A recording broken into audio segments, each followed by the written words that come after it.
The introduction and conclusion to the sermon are easy to overlook. After all, they usually only take a few minutes. Perhaps we can just wing it. But introducing and concluding the sermon are two of the most strategic moments in the message. It's critical that we plan them in advance. Although the sermon's introduction and conclusion are related to one another, each has a specific function in the sermon. During the introduction, we invite the audience into the sermon and give them a reason for listening further. During the first few minutes of the message, our listeners are making a number of important decisions about the sermon. They want to know if it's going to be about anything of interest to them. They're taking stock of our personality and our credibility. In a matter of seconds, they determine whether or not to give us their full attention for the rest of the message. The conclusion is the culmination of the message. It's what everything else in the message has been building toward. During the conclusion, we call the audience to respond to what they've heard. The primary focus of the introduction is on the audience. As we begin the sermon, we introduce the human need or the subject question that the sermon's big idea addresses. The aim is to create a sense of identification. In other words, before we talk about the biblical text, we talk about the audience by raising the issue, the problem, or the question that they have in common with the text. One of the best ways to do this is situationally. Begin with a story or an example which will interest the audience and which will allow you to point to the subject question of the idea. The introduction is a personalized statement of the human need. This might be a personal story from your own experience or an account from the news. It could be an anecdote from history. It might even be a provocative question or statement.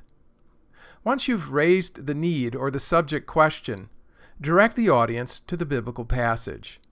State the passage reference and point out that the biblical writer has something to say about this matter.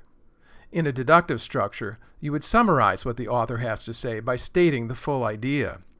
In an inductive outline structure, you merely introduce the question or problem, promising a solution, but not telling your audience what it is immediately.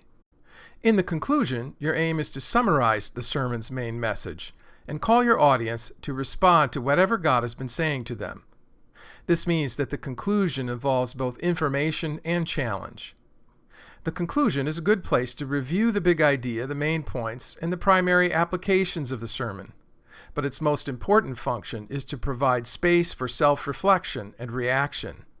The sermon's conclusion is the point where our listeners engage with God. In order to help the audience do this, give some thought to the most likely ways that the audience might respond. Do they have a decision to make? Does the passage call for a commitment? Do they need to make plans for their next step? Or do they merely need to sit and reflect? If you expect the audience to respond in some specific way, by praying a prayer or making a commitment of some kind, you should also think about what kind of coaching they may need from you. Would it help to offer a sample prayer and invite them to pray after you, either silently or aloud? Should they talk to someone about their next step? Will you be asking for some kind of sign which indicates that they've made a decision? It could be a show of hands, or you might invite them to come forward and speak with you. It's important to remember that in the conclusion, you are only providing your audience with an opportunity to respond. It's God who must move the heart. It's not wrong to be direct in the invitation, but don't try to take over the role that belongs to the Holy Spirit. Invite, don't manipulate. A forced response is a false response. Someone has compared the relationship between the sermon's introduction and conclusion to a plane's runway. Imagine a plane that takes off from a runway, makes several stops along the way, and then returns to the same runway at the end of the journey. Connecting the introduction and the conclusion provides closure for the audience.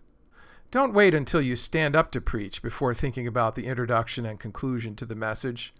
Plan them out in advance.